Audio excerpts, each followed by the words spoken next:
Welcome, everybody, to TP Talks, where we explore really fascinating journeys and situations of people bilingual and cross-cultural who are actually trying or have succeeded in their life and in their jobs across borders.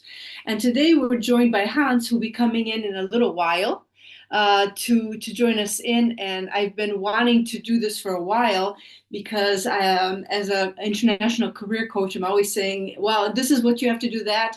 And as I was doing this, I thought, wouldn't it be, what a great way to probably just invite people in and share their journey. And this is the reason why I decided to do this visibility program called TP Talks International Working, or Working Across Cultures. So I'm going to let Hans in into the room.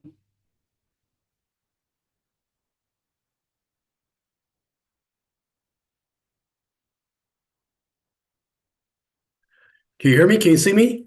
Yeah, hi Hans, how are you? Good, good. And Good. you? Yourself? Fine, fine, thank you. Yeah, it seems like it's working well. You got a good connection. Can you hear me and see me well? Absolutely. Okay, great. I'm going to do again a little short introduction. Mhm. So, like I mentioned before, this is why am I doing this? Because in my coaching or in recruitment, clients always are listening to me. Oh, you have to do a CV, you have to do this and that, and gosh, how am I supposed to translate or in a way where I show my worth in an interview to get a job, especially when you're speaking two, three, or four languages. And instead of just telling people what to do, which is, who likes to be always told what to do? Right. I thought the best way is to have people who have been and done it, like you and I, to have a chat. And that's why and we've known each other for a while. And that's why I thought it would be great to talk to you and hear your journey, who you are, explain your journey as an adult, third cultural individual, who you are, what you do. And yeah, why don't you start off with that way, if you don't mind? Okay. This is our little prep, maybe not a practice run. Basically, my journey is in a nutshell. I I was born in one country and moved 17 times and lived in on five different continents and learned to speak four languages. And also, when you're a child, it's all automatically because you connect. And as you get a little older, you realize that being able to understand, actually, in a nutshell, as a survival tool, what I had to do as a kid is being able to cope and manage leaving friends behind, because every time you build a social circle, that translate into a benefit that you become very flexible and you easily make connections. But the biggest survival tool is observing, seeing how people interact. And my personal approach was to be a little passive, to observe the body language, to observe facial expressions, and little by little, the language comes automatically. And there's always one person that comes up to you and puts an arm around you and introduces you. So that's also a thing. And yeah, that's basic. That's how I would survive in terms in living in different countries. Uh-huh. Say observing first. The second thing for my professional career, um, de facto, I became oriented towards international jobs where I could use my languages, and that was an added value for a long time. I dabbled at commodity trading, selling lobsters in Africa. Frozen lobsters from Canada, supervisor in a harbor in Togo, where you had to speak French, but also knowing the difference between working in Ghana, which is oriented towards British English, and the Togolese. And then um, that helped me in my career. And then eventually I came back to Europe, and I put that to good use in terms of helping people, giving them wings, making them feel self-assured, and giving the tools and tricks they need to survive in a new world with a new language. Fascinating. I mean, you're talking about here. You're already giving us like an appetizer to who you are. You know, the languages, moving 17 times, 4 languages. If you could just before we go into dive into our interview, if you could just simply present yourself, who you are, what you do, and then we'll go from there. Okay. So our viewers know exactly what you do, and they can Yeah. appreciate a little bit more. Because I'm very chaotic. You're right. All right. No, not at all. I think we all are. My name's Hans. I'm Dutch, lived abroad, and I studied linguistic anthropology. Who I am, what I do. I'm a natural born coach because of my frequent moving. So what I do is I naturally always, my first inclination is to see somebody that's struggling and go towards them. And from that, I made my business. And that doesn't matter where you're in Africa or you're in the United States or in Canada or in France or in the Netherlands. There's a basic need that everyone has, and that's to be understood, to be respected, to be listened to. And Right. that's what I hone in on. And I made from that my business where I do communication training. It's a lofty word and it's very abstract, but basically I listen to people and then I give them tips and tricks on how to rephrase that. Point in case, it would be that if you give a presentation or when you give a presentation in France and it's just 5 bullets, people will look at you like you don't know anything. If you do that in the Netherlands, if it has like 5 minutes of text, you lose your audience. And those are the things that are important to know because it ties directly into the mentality and psychology of a country. So I turned that into my business. So, Okay. All and right. I work with big companies. I work with managers, directors, and guys that have to weld, and they get international teams, and they have to give them instructions on toolboxes, safety, those kind of things. And it's great to have that flexibility and range because the basic need is always the same. It's a constant. People want to be respected, want to be listened to, and want to communicate, and you help them with that. Okay. That sounds fascinating.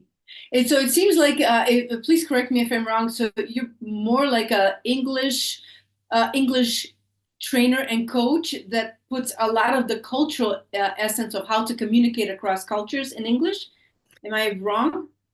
It's well because it's the language. Well, in the meantime, my Dutch is also pretty good, but what I don't just restrict myself to the English language. However, when it comes to French people and coaching French people or people that deal with the French, I also benefit from having been to school in Paris and having somewhat of a feeling on the body language and the do's and don'ts and the subtleties of that. So French would be basically on a consultancy basis. Okay, guys, we have a presentation.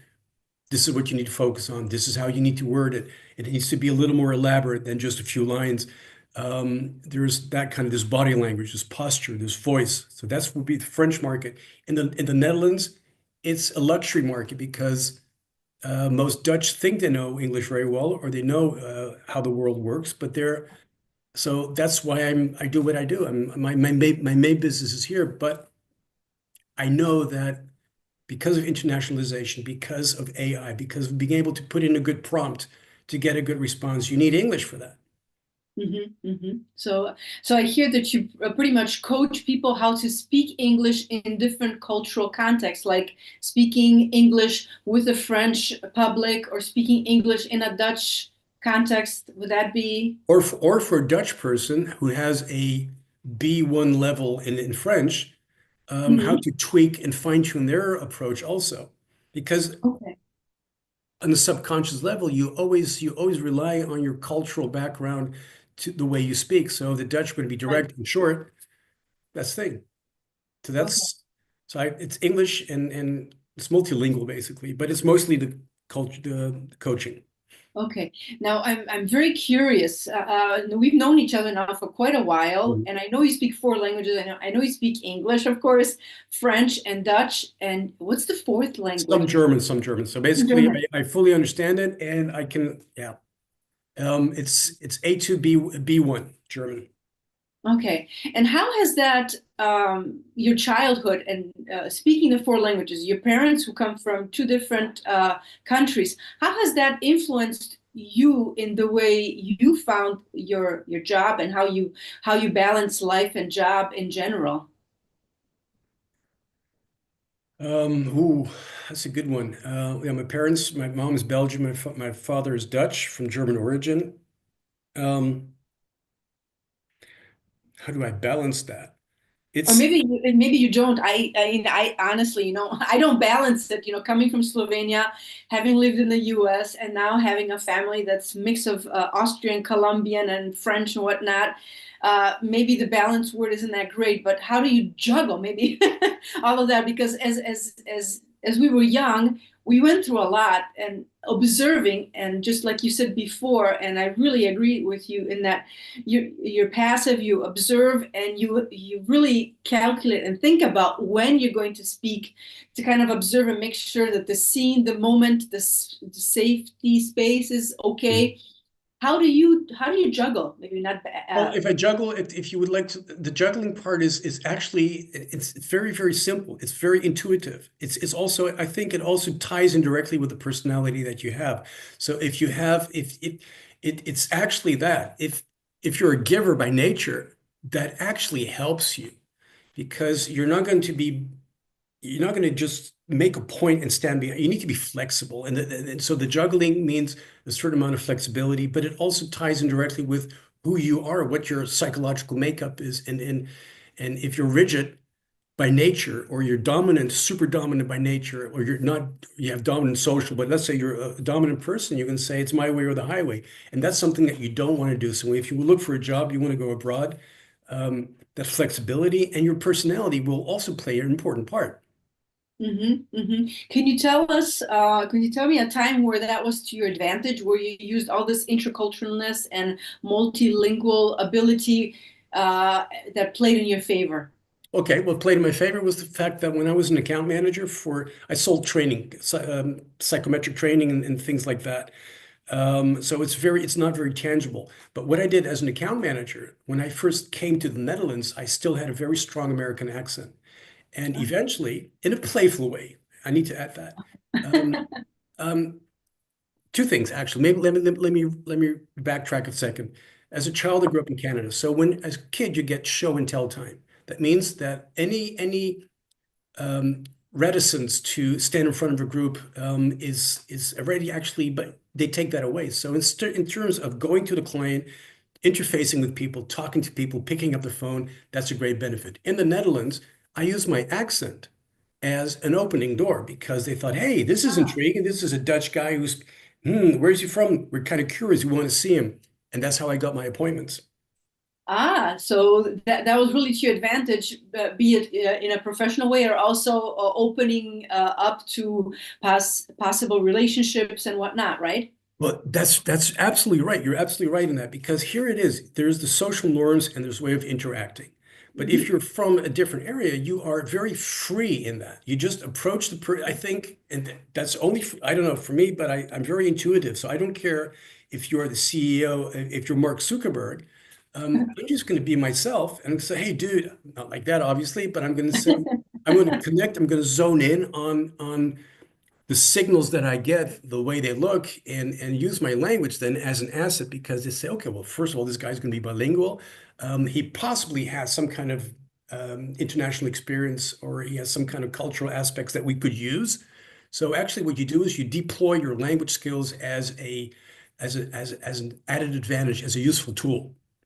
All right, all right. So it sounds like you're like an archaeologist that's observing and looking for the entry point where you can connect with that person on a personal scale, where it is, be it in the language, be it whatever situation, and then that's your entry point, right?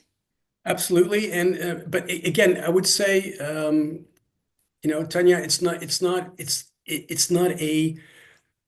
not a process. It's intuitive, and that's basically what Right. you take from your travels. You meet new people all the time. That means you have a certain system that you can fall back on. And that system is basically how do I connect and how do I create sympathy? And once you're there, And that's all organic. I could not say I don't have a checklist where I have to say I need to close the deal, or no, I just interact, I have a chat with somebody. Okay, And okay. because of your international background, they're always interested in you.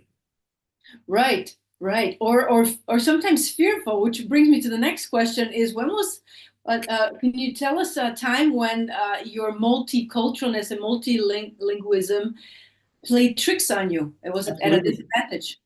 And I have to say that was in France because this was a Dutch company. And what we did is we introduced, there were two things going on. This was a company that was going through a transition, a migration, software migration. And there was a lot of unrest and a lot of mistrust. And at that moment, I entered into the fray of this dynamic. And what I realized quickly is the French have a deep-rooted mistrust of anything that is psychological, is American. The minute they hear Belbin or disc, they start to Right. think, wait a minute. And that's where I actually found out that in spite of the fact that I could connect with them, I could have chit chat with them, I could use argot, I could use all kind of things. But the nitty gritty was when they all sat in the group in front of me, I could read their body language like, Hans, this is not for us. Hmm. It's too Hmm. American. So All right, all that right. was my lesson also. Uh-huh, uh-huh. Well, it's interesting that you mentioned that because I myself have found that in that situation where like you said, the chit chat, the relational part was fine, and then once I got into the presentation mode, it was pretty much silence. And at first, I was very, how can I say, dismal, and I thought, oh gosh, what's happening Yeah. here? But considering that I've chosen to live here in France, my journey was that, okay, sooner or later I have to figure this out. And I noticed that having relationships and using relationships and networking within those existing relationships that help me make go on and do business. And it's funny because just recently I asked my group of people that I know and friends are pretty much international, Mm. and I asked everybody pretty much the same question.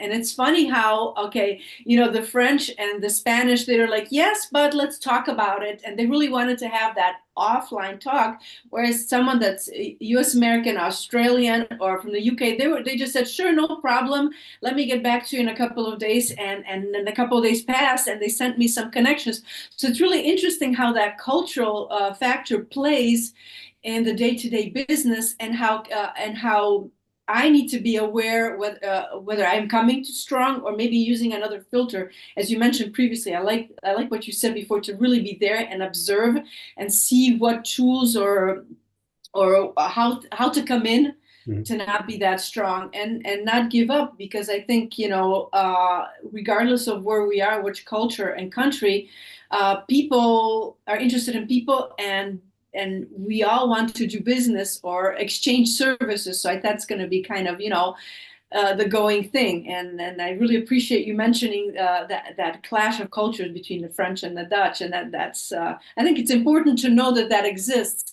Which leads me to the next question: what has been the most rewarding aspect of navigating through multiple cultures in your professional life? Um, the most rewarding is that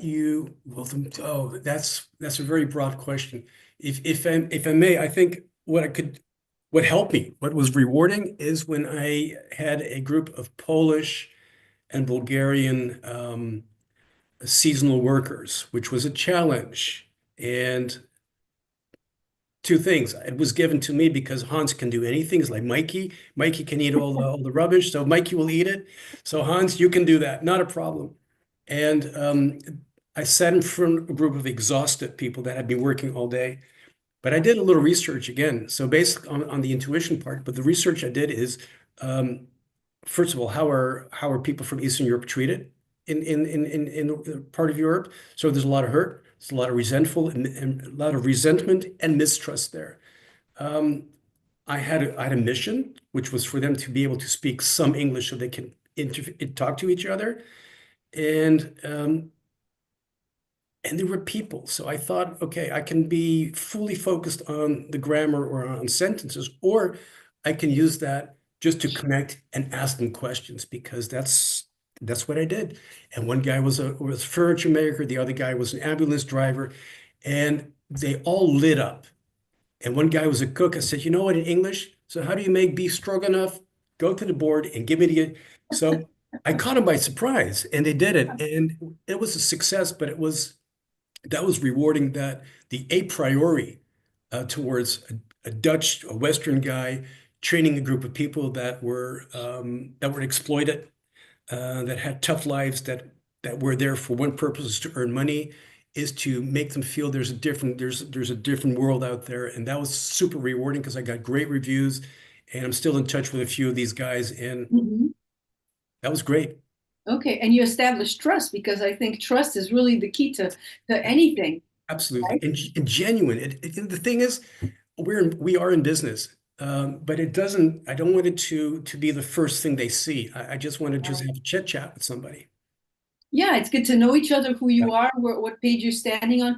How can we get two about the same page? And then establishing trust, I mean, is important, whether this is, personal or professional. I think trust is like the key to anything nowadays. And I always fear I do fear, even though we have these great technologies today, AI, we're talking on this great platform here, is how trust maybe maybe just gone, because we can't. How can we transmit trust through technology? How do you see this with AI coming today and your job? How do you see this? Well, I think the trust is I think trust as a tool, the only way you can establish trust is showing genuine interest. And then how would you define being genuine? But that's asking the right questions. And when they give you an answer, ask another question that follows up, that you really show a deep interest in their path, what they are doing today. And then from there on, you move on from there on. For AI, there are many programs. Well, actually, this is just recently. I'm in the car I drove here. I heard about Perplexity. You know Perplexity? Okay, Right. right. But the prompt is key. So if you don't master a language, and you have a cultural background, and you're only going to enter certain words that are directly tied into your psychological makeup, your tradition, your background, you may not get the answers that you want to get. So the trust on an AI level probably would be that you get the right answer that ties into what you have, but the real trust is established in real contact, and being genuine, being yourself. Just be yourself, because AI, if I hear it correctly, AI is just a tool, like a calculator. I always say to people, when the calculators or the cars came out, it was pretty scary too. That's like, I got to get into this machine or use the calculator, it'll take over something. Well, in fact, it's just a tool that enhances us, makes us go through a task or responsibility a little bit faster. So we shouldn't fear it, right? Which begs the question that when you put in a prompt, whether you use DeepSeek or you use AI or you use ChatGPT, you're going to get the answer will have some kind of Anglo-Saxon look and feel to it. Right. So I'm just Right. kind of curious about it. Could we have like something that will tie into a Slovenian mindset and traditional culture when you put in a prompt? And we're not there yet, I think. So that could also be intimidating for some people. Yeah, and I think it's an excellent point that you make, is that how to make AI have that cultural perspective, that cultural glasses, to be able to understand one another. Because when you say to someone, "Let's have a coffee," in the U.S., it's fine, but maybe in a culture where hierarchy and formality and relationship is more important, that may be a little bit too direct. So absolutely, that's an important point.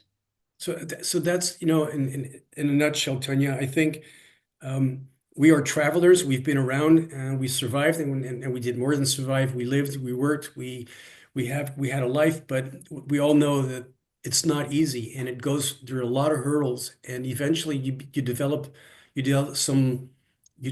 workaround for that. But the core, what remains, is always being genuinely interested, doing a little homework, finding out what are the do's and don'ts in the country. It's simple as that. Um, Doing a quick check on is high context culture, low context culture, because I'm a big talker. I'm from a high, Americans and everybody else talks a lot. You deal with cultures, they just raise their eyebrow, and that says everything. You need to know that Mhm. if you want Absolutely. to if you want to connect. Absolutely, absolutely. Which you started already that little mental check list that you talked about, even though you said I don't have them, but you you started doing it. But I think it's normal because what's natural for you, it may not be natural for me, and having to share those mental checks is kind of important. And hopefully people and public who's watching this can hopefully get a nugget or two or three in establishing their own checklist of finding a job or getting there with the tips and tricks that we hear here. Well, Look at that. I'm sorry. the nugget, yeah, but the nugget is know your history. Do a quick view on how the country communicates. Maybe, and this is maybe, but what's the system? Is it a strong regime? Is it a popular regime? Do they have a lot of contact with people abroad?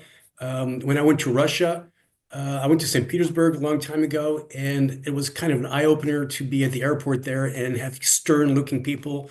Um, you, you need to know that ahead of time. You need to know not to sit there and chatter and show your teeth all the time because that might irritate the hell out of them. So these are the things that you need to, those are the little nuggets. Do your research, know your history, learn some basics of the language, and be yourself because people, no matter where you're from, they sense it. They sense if you're a fake. Absolutely, absolutely. And it's an excellent point what you made about in Russia where people don't smile. And if you smile too much, you look suspicious. That's kind of the case in Slovenia as well. You don't smile that much. And that, to share a little bit of my private life, I'm married to a Colombian and he's always smiling. He's very gregarious, very extrovert in the sense of, come, let's talk and let's be friends. Whereas me, when we first met, I had this poker face, and it's like you have to always have a poker face, and it was just interesting to see to just navigate those waters. Well, today after 30 some years, we're still together. That's Well, somewhere. let me ask you a question. When you go back to Slovenia, do you then automatically fall back into the old system? That's a really good question, Hans, because there's part of me that I have this. When I left Slovenia, it was former Yugoslavia. So, and when I go back to Slovenia today, things have changed. Even the language, the words have changed. It's a lot more, yeah, it's a lot more loose or friendly, but there's still certain things you just don't smile all the time. Like when I go to Milwaukee and visit my family, everybody's smiling all the time. Yeah. When I go back to Ljubljana, you just don't smile. You have a face, but you don't smile, and that's fine. And once I did a really drastic change and I went from Ljubljana, from Slovenia to the US, Yeah. and I had this face like this, and my mother, who is Slovenian, and she's been now there for a long time, just, what's wrong with you? Aren't you happy? And I said, yeah, I am. But, and that question just made me realize that, click, checklist, I got to smile because other people are going to have the wrong impression of me. So, yeah, it's getting that into the mode and having that checklist, but it took me a while. And thanks to my mom who said, I think if someone else that wasn't my mom or in the family would have asked me, I would have probably taken it poorly. And But also, go ahead. no, go ahead. I was The humor also. Absolutely. It could be very dry humor in Eastern Europe, for all I know. They Very probably dry. laugh about other things that we do, or some countries like practical jokes, and the others look at it like, Right. It's more calculated joking, whereas in Slovenia, it's you don't talk much, but when you get friendly, you say something and it's like short and direct, where people are like, like swallowing an apple in one piece. And those are really challenging moments. And I would say those are the moments where I learned a lot more than through a textbook. All Right. that the moment was like, get me out of this sweater. It was learning because, when you live through it once, you Yeah. won't live through it the second time. It won't be the same. It'll be different. And especially the impact, I think also to add to that the impact as a child or an adolescence, the intensity of being out of the group or having to integrate is such a valuable lesson because that gives you the tools to survive as an adult later on because it's intensified 100-fold when you're not part of the group. And that part of the group, we all want to be part of the group, and we as human beings all want to do one thing is communicate. Absolutely. We want to feel like we belong, which brings me to the next question, almost kind of like the final question, is the feeling of belonging. When we are at, I would say up to like 25, 26, I really wanted to belong. And I kind of held a lot of regret or resentment as to why did I go through this? You know, I also I spoke recently to a friend and I said I thought there was like a malediction or a curse. I never asked to move from country to country and learn this and that language. I just wanted to stay in my Ljubljana, speak Slovenian, be sit on my cherry trees and think Slovenian, eat Slovenian, smell Slovenian. I was happy, and for a very long time, I would really say up to like my late 20s, early 30s, that I feel this missing, like I wanted to belong somewhere and I didn't. And currently now I have clients who are in this respect of belonging. Looking back at your journey, what would be one piece of advice you would wish someone gave you when you first started navigating this whole international career as a third cultural individual? Well, actually, it's very simple to answer that. It would just be genuine. And it sounds abstract, Tanya, but just be yourself, because if you try, we just talked about being part of the group. If you try too hard, it won't work because they know you're trying, and there's Right. the little signals will not correlate with their expectations. Um, be yourself Be yourself. and stay true to yourself. Know that you have a cultural background, and you can. That's good. That's something rock. That's rock solid. That's part of your character. That's part of your soul. Um, but also be open. Just be open, and that's not easy because when you're fearful, when you're not an extrovert, when you are, you're very blue. You're very analytical. It's easier for me as an extrovert to say, okay, fine, I'm here. I'll be the clown, and I'm gonna connect with everybody. But I still do that. But that's something that I want to be genuine. So when I train somebody that is, and that's the difference between France and here. When I train a CEO, it's within 5 minutes, first name basis. And the second thing that's important, they are open to let go of their ego and learn immediately because what's in it for me? That's the Right. attitude. I think in other countries, what I don't know about Slovenia, but I think you need to have to spend a long time establishing relationships. You have to navigate the administration. You have to go through all kinds of levels and connections and networks to get to where you want to be. And then at that point, you can be, hey, Peter, let's do some business. But it takes a longer time. The Dutch are very quick. What's in it for me? What can I learn? And that's how I build my modules. I oversimplify because it works best.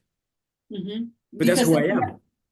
who you are, and then also where you are in the context, the cultural context, and the culture where you are, and how it jives. Absolutely.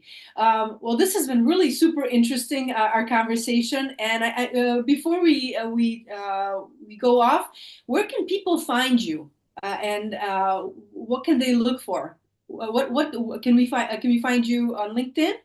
You can find Tell me us on a little LinkedIn. You bit can more find me on about what. LinkedIn, and I do realize that my website needs working on. That's an admission that I make. That needs some tweaking. But they can find me on LinkedIn. So that's On probably the LinkedIn. best thing. And then yeah, my email address and whatnot. But that's what I would suggest. Okay, okay. Any last golden nuggets or tips and tricks from Hans? Gold nuggets and tips and tricks is know your own culture. Be flexible. Be yourself and learn some of the language and preserve and connect. Go out there. Don't be, people are afraid for no reason. Okay, sounds like a winner. Thank you, Hans, so much for participating in this little chit chat of ours.